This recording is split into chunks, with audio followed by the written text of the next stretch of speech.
अगर गलती रुलाती है तो नई राहें दिखाती है। मनुष्य गलती का पुतला है, ये अक्सर हो ही जाती है। जो गलती करके पछताए उसे इंसान कहते हैं। कई लोग गलती करते हैं पर गलती को स्वीकार नहीं करते। कई लोग होते हैं कि गलती करने के बाद सॉरी कह देते, क्षमा, गलती हो गई, अपराध हो गया, धोखे से हो गया। और कई लोग अड़ जाते, नहीं नहीं हमने गलती की। तो इंसान वो नहीं है जो गलती करके सीना छाती फुलाए। इंसान वो है जो गलती सबसे होती है, आपसे, हमसे, सबसे। इस दुनिया में ऐसा कोई नहीं पैदा हुआ जिसने गलतियां ना की हो, पर गलती करने के बाद स्वीकार करना और सुधार करना ये इंसान का लक्षण है। इंसान उसे कहते हैं। इंसान किसे कहते हैं? चलिए आप लोग मनुष्य हो, कंफर्म हो गया। एक बहू वो है जो सास की सेवा करती है, एक बहू वो है जो सास को घर से निकाल देती है। कौन सा इंसान है?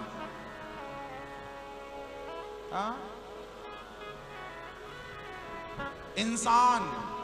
तो आप में से कौन कौन इंसान है, आप कंफर्म करो।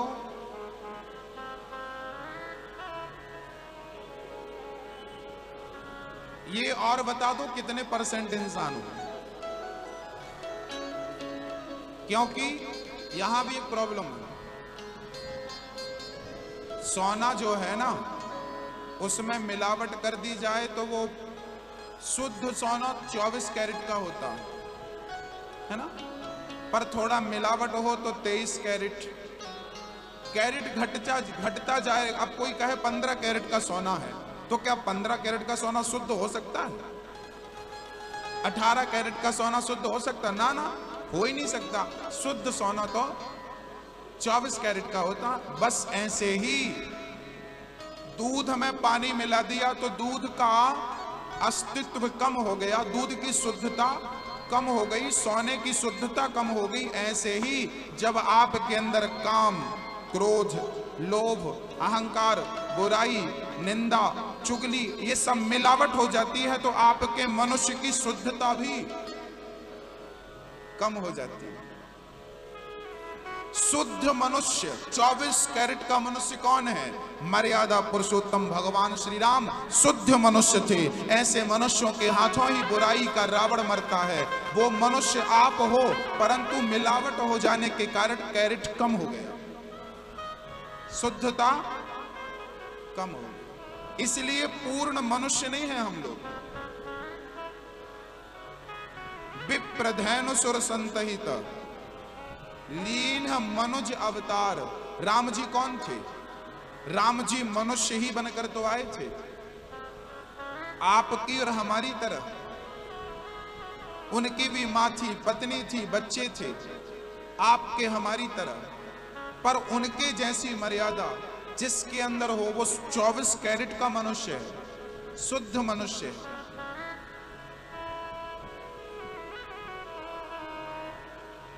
तो मैया जी आप लगभग कितने कैरेट की होंगी?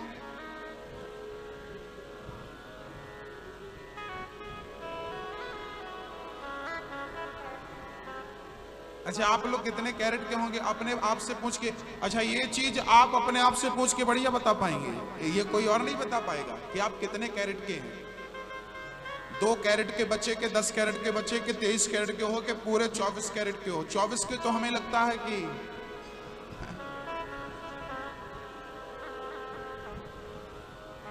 जितनी मिलावट, कई लोगों को देखा बात बात में गुस्सा आना, ये सबसे थर्ड क्वालिटी का इंसान है। इसमें ज्यादा मिलावट हो चुकी है। मतलब सोना 1% है, 99% तांबा पीतल। बात बात में चिड़चिड़ाना, गुस्साना, हमेशा ही गुस्से में रहना, हमेशा शराब पी के पड़े रहना, ये घटिया क्वालिटी के लोग हैं। बढ़िया क्वालिटी ऐसी नहीं होती। बढ़िया क्वालिटी है कि अहंकार मिटा करके मैं नहीं, मेरा नहीं, जो भी है भगवान का है, तेरा तुझको अर्पण, क्या लागे मेरा। ये बढ़िया क्वालिटी है। सब कुछ कन्हैया का और दिन रात भगवान का चिंतन करना, उसको याद। इसलिए जो साधु संत होते हैं उनकी क्वालिटी ठीक होती है। स्वामी विवेकानंद, हाँ, नरसिंह मेहता, मीराबाई, रामकृष्ण परमहंस, आद्य शंकराचार्य जी, करपात्री जी, अखंडानंद जी और ना जाने कितने संत हमारे भारत में हुए। ये सब उच्च कोटि के मनुष्य हैं, उच्च कोटि के साधक हैं।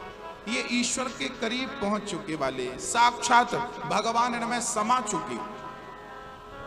रसखान, रैदास भक्त, ये मीराबाई, सब कौन है?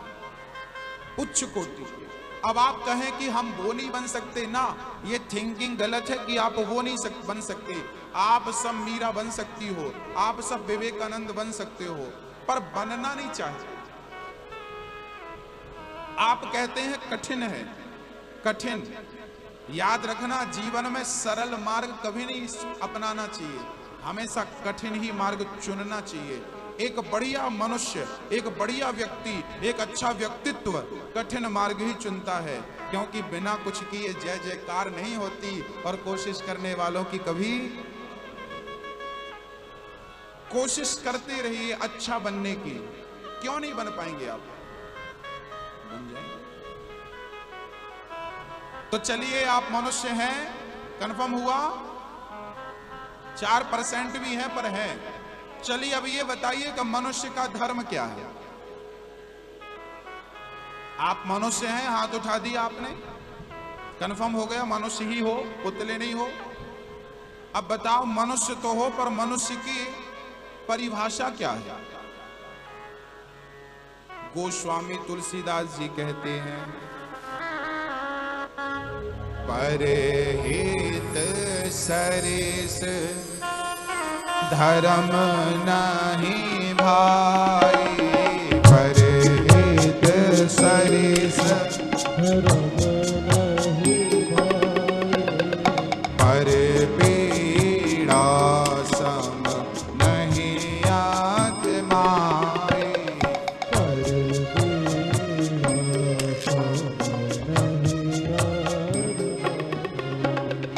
धर्म न दूसर सत्य समाना, धर्म न दूसर सत्य समाना, प्रेमति प्रगट आहि मैं जाना, प्रेमति प्रगट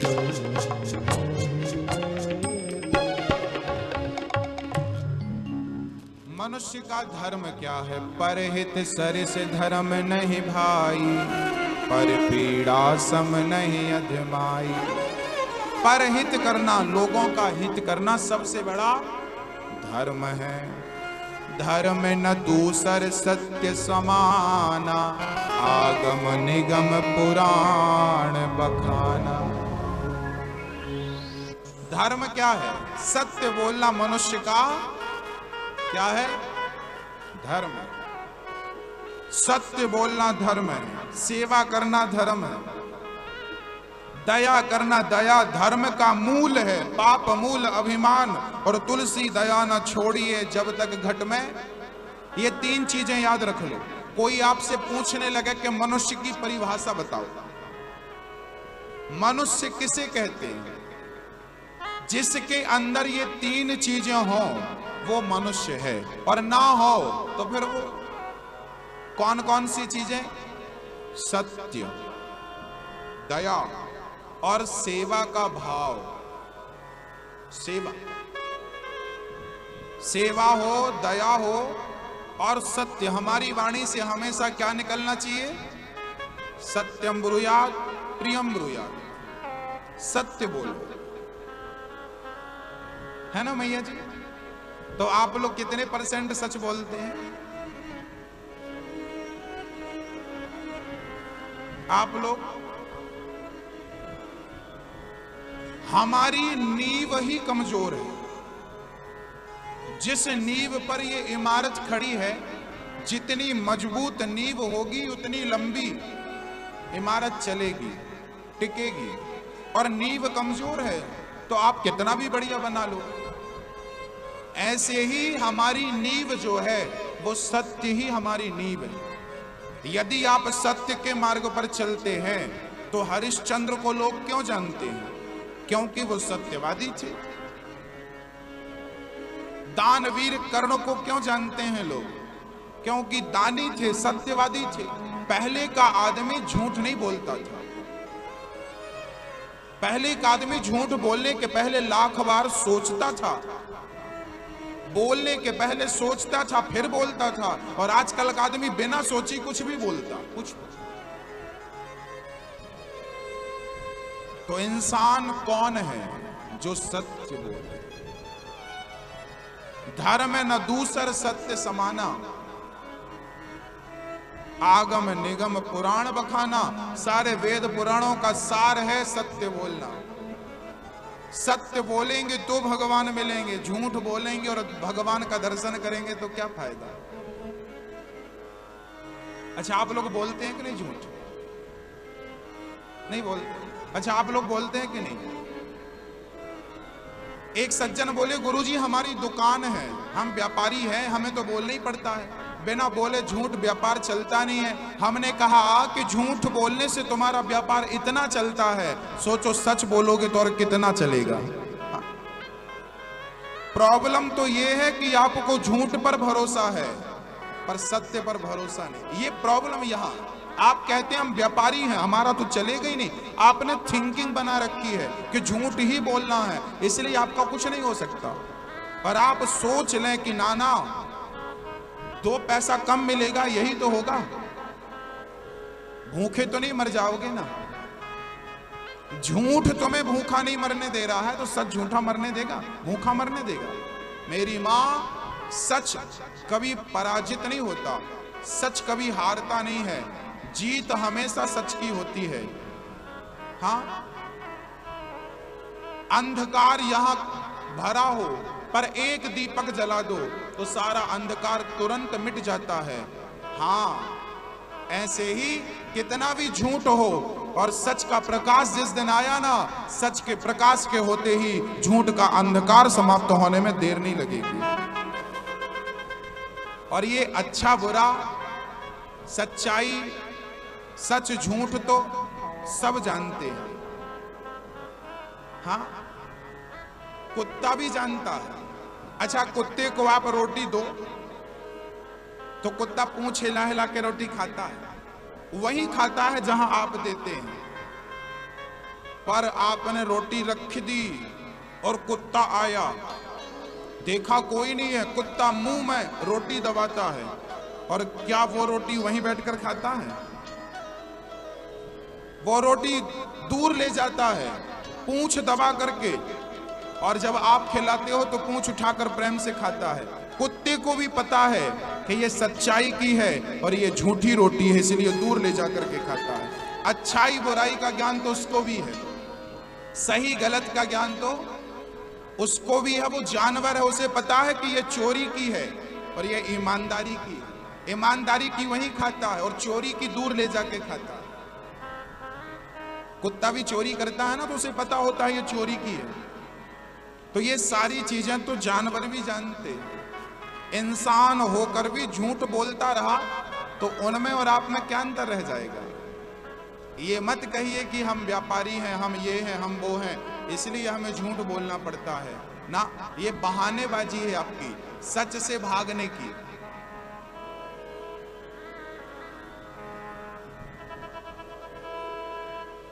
हाँ,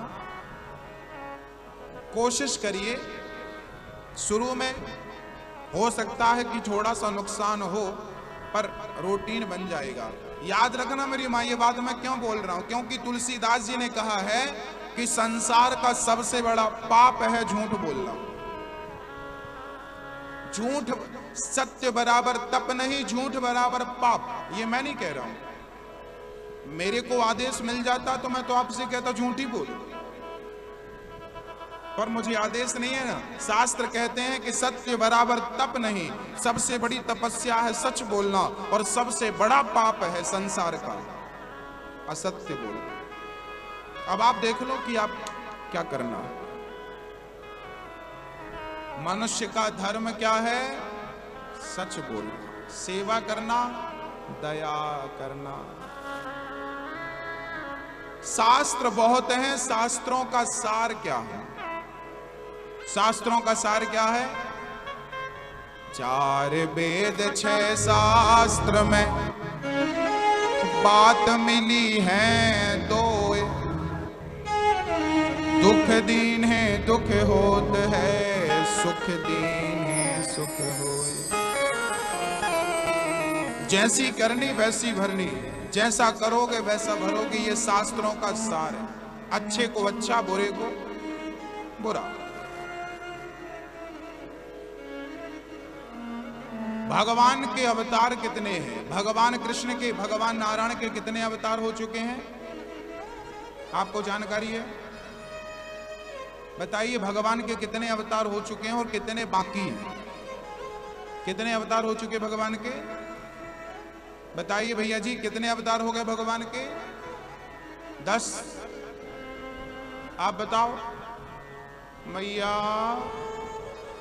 हाँ, नकल कर लो।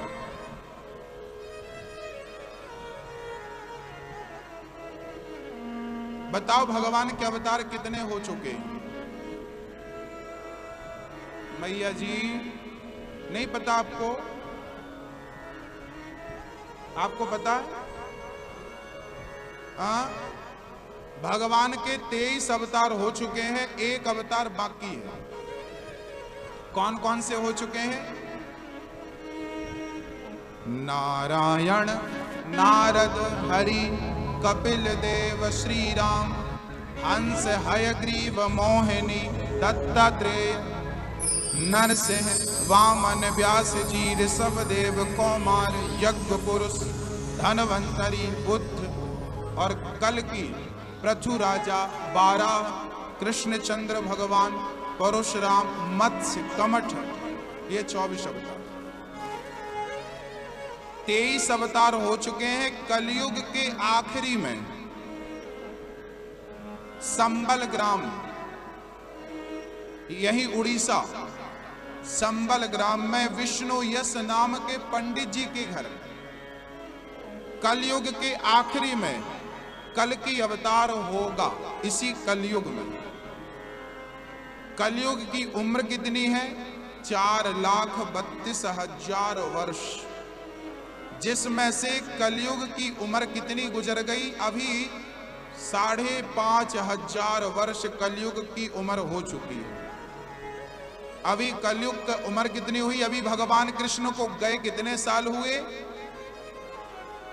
5,120 वर्ष हो चुके हैं भगवान श्री कृष्ण को गए।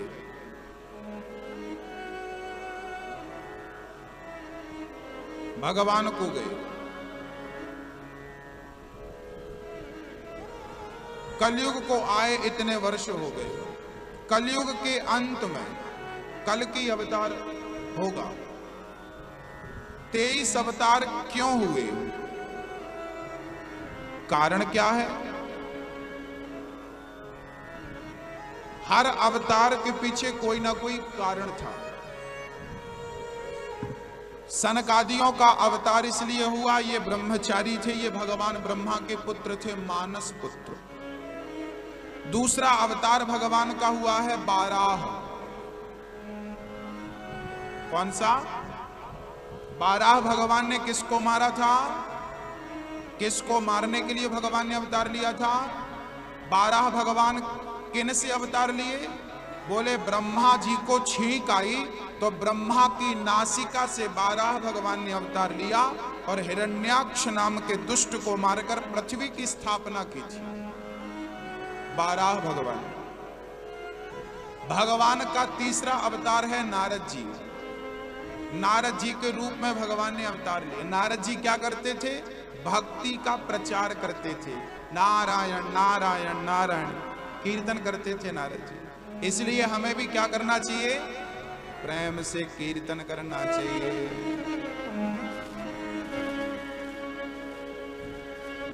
कीर्तन करते थे नारद जी। श्रीमन नारायण नारायण नारायण श्रीमन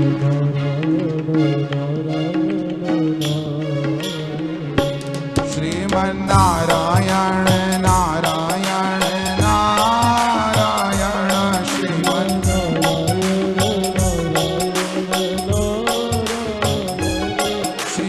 नारायण नारायण नारायण श्रीमद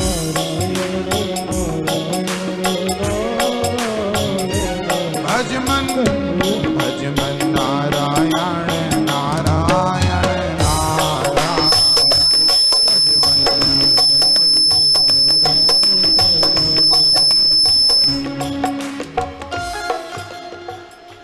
नारद जी ने अवतार लिया और कीर्तन का प्रचार किया, इसलिए हमें भी कीर्तन करते रहना चाहिए, नाम जपते रहना चाहिए। चौथा अवतार भगवान का नर नारायण के रूप में आकुति के गर्भ से हुआ। पांचवा अवतार भगवान का कपिल जी के रूप में हुआ, करदम जी के पुत्र हुए, मां देवहूति के अनुसुईया के भाई। कपिल भगवान ने अपने मां को सांख्य शास्त्र का ज्ञान दिया था। छठवा अवतार भगवान का हुआ दत्तात्रेय जी। दत्तात्रेय जी ने 24 गुरु बनाए, दत्तात्रेय जी के रूप में अवतार हुआ।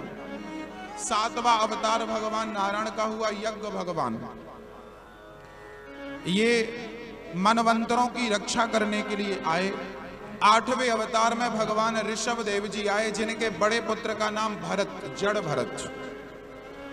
नौवें अवतार में भगवान पृथु बनकर आए, जिन्होंने पृथ्वी का दोहन किया और 10,000 कान मांगे थे यज्ञ से भगवान से। 10वां अवतार भगवान का हुआ मछली, मत्स्य बनकर आए भगवान। भगवान ने किसका अवतार लिया? मत्स्य का, मछली बनकर आए। भगवान बाराह बनकर आए, मछली बनकर आए। क्यों? भगवान कहना चाहते हैं कि सब में मैं ही तो हूं, इसलिए सब में हमें क्या देखना चाहिए? सब में नारायण देखना चाहिए, सब में जगन्नाथ। 11वें अवतार के रूप में भगवान कच्छप, कछुआ, कच्छप भगवान आए समुद्र मंथन के टाइम पे। कच्छप भगवान मंदराचल पर्वत को अपनी पीठ पे रखा था। 12वें अवतार में भगवान धनवंतरी अमृत लेकर जो मंथन में प्रकट हुए थे, वो धनवंतरी थे, 12वां अवतार। 13वां अवतार भगवान ने स्त्री का लिया। मैया क्या बनाया भगवान ने? आपका अवतार लिया। आपका कौन सा अवतार भगवान का? बताओ। भगवान नारायण किस अवतार में स्त्री बनकर आए? मोहिनी अवतार। समुद्र मंथन में भगवान ने 13वां अवतार लिया मोहिनी का और देवताओं को अमृत पिलाया। 14वां अवतार भगवान का था नरसिंह। नरसिंह अवतार क्यों लिया भगवान ने? किसको मारने के लिए लिया? हिरण्यकश्यप को मारने के लिए। और किस भक्त को बचाने के लिए? प्रहलाद। 15वां अवतार भगवान का वामन। वामन अवतार किस लिए? राजा बलि 99 यज्ञ कर चुके थे, 100वां यज्ञ पूरा हो जाता तो राजा बलि इंद्र बन जाते। तब मां अदिति के गर्भ से वामन भगवान द्वादशी के दिन प्रकट होते हैं और राजा बलि को 3 पग भूमि की याचना करते हैं। 2 पग में सब नाप लिया, तीसरा पग कहां रखा था? राजा बलि के मस्तिष्क पर, सिर पर। 16वां अवतार भगवान का हुआ है परशुराम जी। परशुराम जी ने क्यों अवतार लिया था?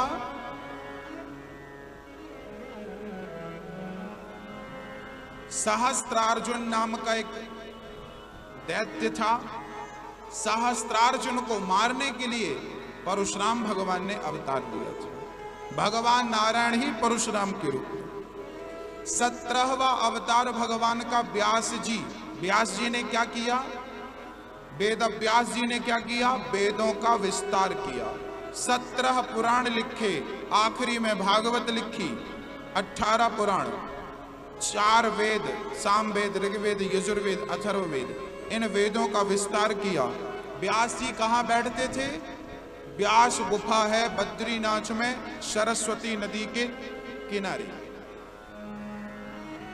18वें अवतार में भगवान श्री राम आए। क्यों आए राम जी? राम जी का अवतार क्यों हुआ? राम जी का अवतार कौन सा अवतार था? 18वां अवतार राम जी का क्यों आए?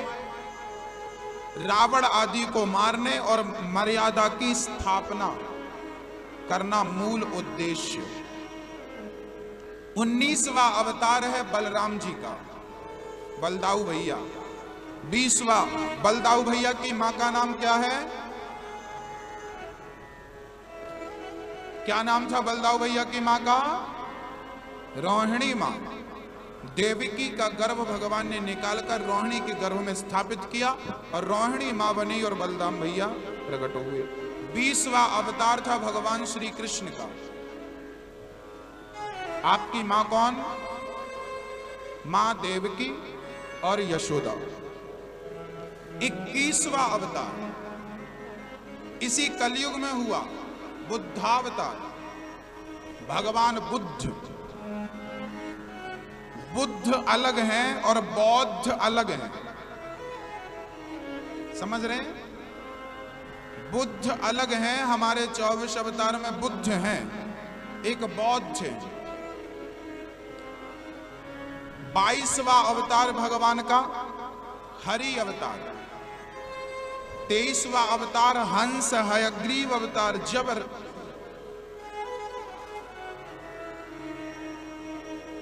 जब एक हाथी गजेंद्र, उसका पांव मगर ने पकड़ लिया, तब वो पुकारा कि प्रभु रक्षा करो। तब हाथी को बचाने के लिए भगवान ने हरि अवतार धारण किया और हाथी को बचाया था, मगर का सिर काटा। और 24वां अवतार होगा कल्कि। इन 24 अवतारों का जो भी स्मरण करता है, इनकी कथा सुनता है, उनके जन्म जन्म के पाप समाप्त हो जाते हैं। बोलिए 24 अवतार की, नारायण भगवान की। महाभारत की पावन चर्चा अब हम आपको श्रवण कराते हैं। भागवत शुरू कहां से हुई? महाभारत से शुरू। महाभारत 99 कौरव मर गए। एक दिन व्यास जी उदास थे तो नारद जी ने भागवत के बारे में कहा। तब व्यास जी ने लिखा, नारद जी अपनी पूर्व चरित्र की बातें सुनाई, मैं पिछले जन्म में क्या था और कथा के प्रभाव से क्या हो गया, पूरा सुनाया। मैं दासी पुत्र था, भजन किया, ब्रह्मा का पुत्र बन गया।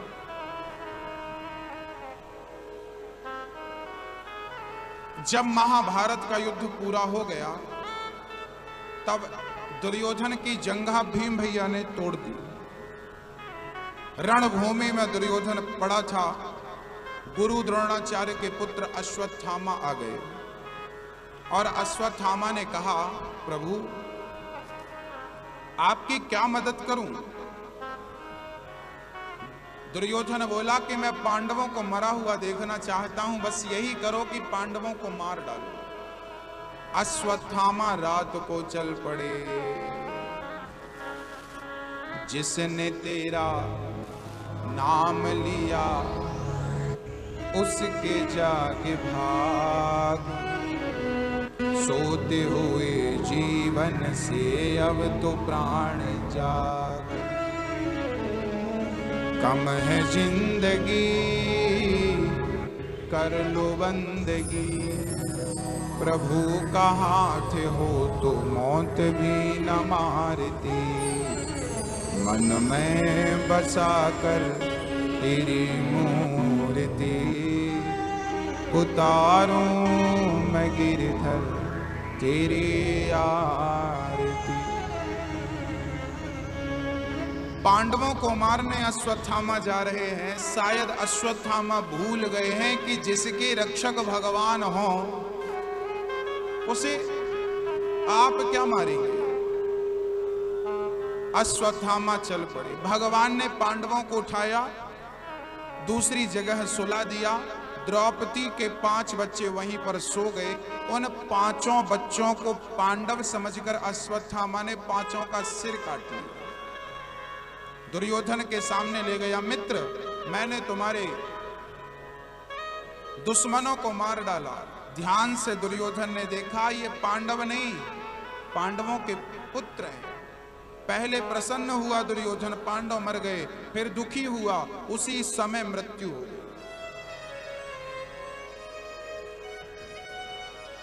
द्रौपदी ने देखा कि मेरे बच्चे आज सोकर नहीं उठे। बच्चों को सोया देखकर द्रौपदी आई, देखा 5 बच्चे मरे थे। द्रौपदी रोने लगी,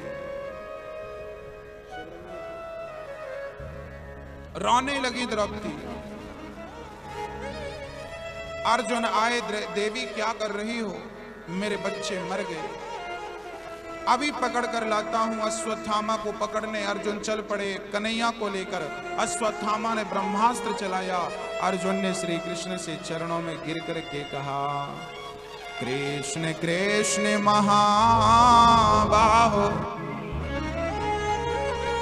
भक्तानां भयंकरा, त्वमेको दह्यमानानां मपि वर्गोऽसि संसृते।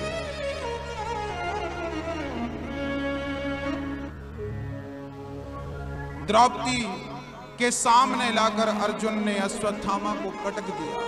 द्रौपदी, तेरे पुत्र का हत्यारा तेरे सामने है, जो सजा देना है दे दे। द्रौपदी ने जल्दी से अश्वत्थामा की रस्सी हाथों की खोल दी, कहा इसे लेकर जाओ, इसे मारो मत। अर्जुन बोले, द्रौपदी क्या तुझे इस पर दया आ रही है? द्रौपदी बोली, दया मुझे इस पर नहीं, दया इसकी मां पर आ रही है। क्या इसे मार देने से मेरे मरे हुए बच्चे जिंदा हो जाएंगे? नहीं, बल्कि मेरी तरह इसकी मां कल से रोना शुरू कर दी। द्रौपदी कहती है, द्रौपदी के 5 बच्चे मर चुके हैं और हत्यारा सामने है, फिर भी द्रौपदी ने अपना दया नहीं छोड़ी। दया धर्म का मूल है, पाप मूल अभिमान, तुलसी दया न छोड़िए, जब तक घट में प्राण। दया कभी ना छोड़ी। द्रौपदी के बच्चों का हत्यारा सामने खड़ा है, फिर भी द्रौपदी कहती इसे छोड़ दो। ऐसी दया।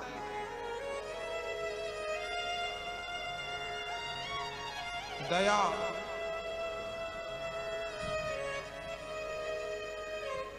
दया कभी नहीं छोड़नी।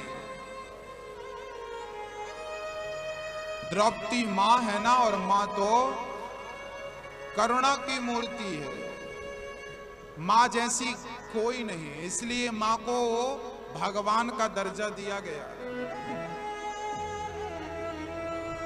आप लोगों की मां, आप लोग सेवा करते हो कि नहीं अपनी मां की? मां है ना आपकी? है? किस किस की मां है? सेवा करते हैं आप लोग?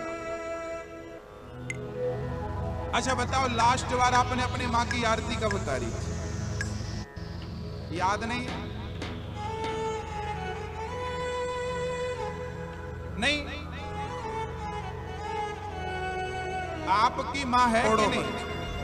और अश्वत्थामा जाति से ब्राह्मण था और कर्मों से आता ही था, तो हम मार दें कि छोड़ दें समझ नहीं आया।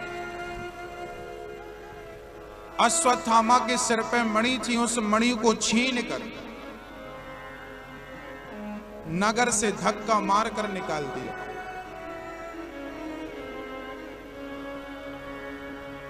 नगर से निकाल दिया।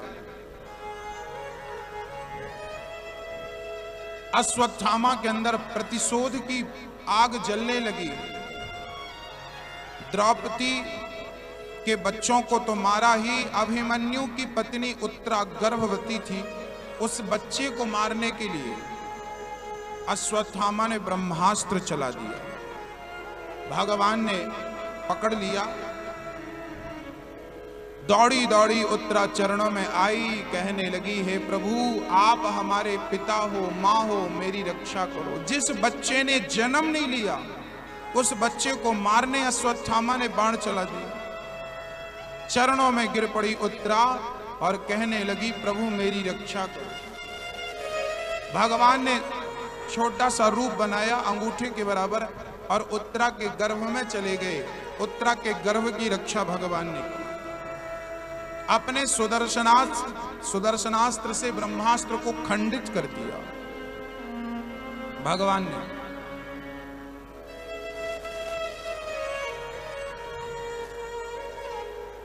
उत्तरा के गर्भ में जाकर भगवान ने रक्षा की। भगवान का स्वभाव कैसा है, यदि आप एक बार उनकी शरण में चले जाओ तो कितना भी बड़ा पापी हो भगवान उसे माफ कर देते, क्षमा कर देते।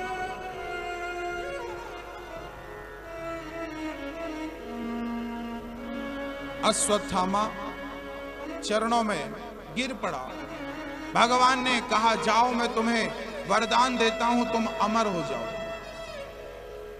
उत्तरा बोली, प्रभु आप अमर कर रहे हैं, अमर के लिए तो लोग तरसते हैं, ये सजा है या वरदान है? भगवान बोले, से प्यास लगेगी पर पानी नहीं पी सकेगा, भूख लगेगी भोजन नहीं कर सकेगा। आज भी अश्वत्थामा मध्य प्रदेश में आपके शहर के पास एक शहर है बुरहानपुर। बुरहानपुर में आज भी मां नर्मदा के किनारे अश्वत्थामा आज भी जीवित हैं, आज भी देखे गए हैं। भगवान ने अमर कर दिया। 7 लोग आज भी अमर हैं। अश्वत्थामा बलिर्व्यासो हनुमानश्च विभीषण कृपा परशुरामश्च। अश्वत्थामा, बलि, व्यास जी, हनुमान, विभीषण जी, कृपाचार्य, परशुराम जी और 8वें मार्कंडेय जी, ये आज भी जीवित हैं। हनुमान जी को तो वरदान दिया था सीता मैया ने, अजर अमर गुर निधि सुत हूं, करहूं बहुत रघुनायक छाऊं। सीता जी ने वरदान दिया अमरता का। ऐसे 8 लोग आज भी हैं।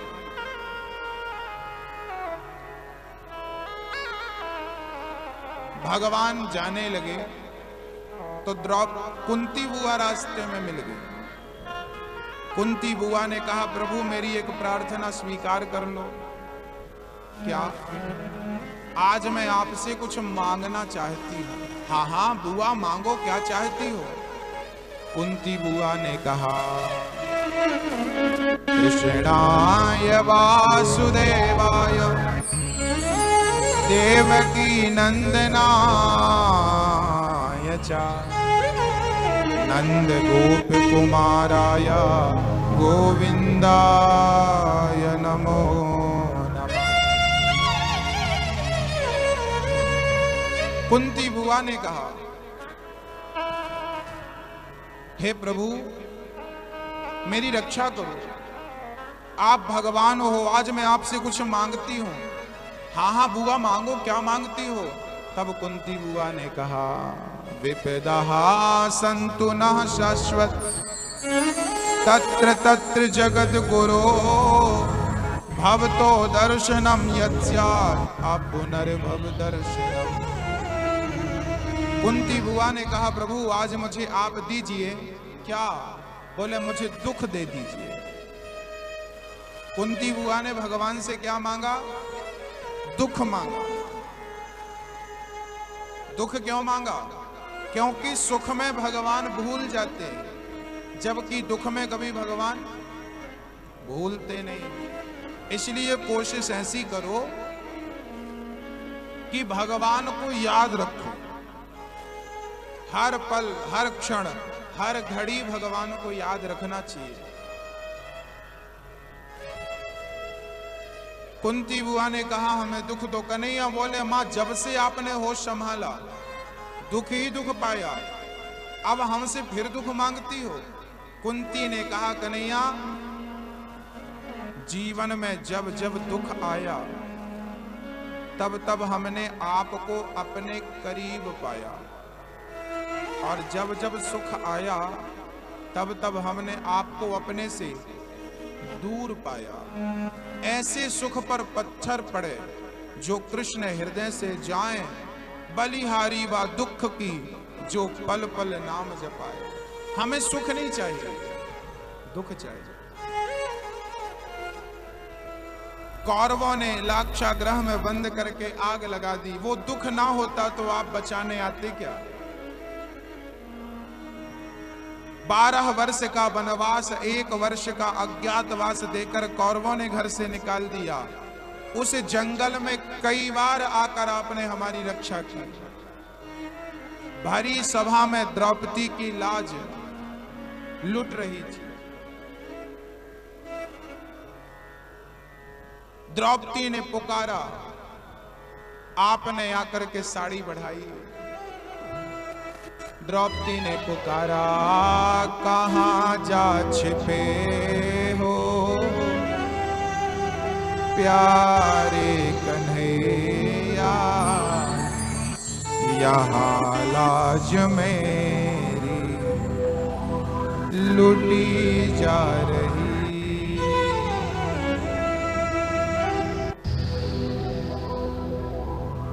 आओ कन्हैया, आओ मुरारी, तुमको पुकारेंगे बहना तुम्हारी। द्रौपदी ने बुलाया। गुरु द्रोण बोलो, पितामह बोलो, तुमसे तुम्हारी ये बहू पूछती। पांचों पति आज बैठे सभा में, महलों की रानी।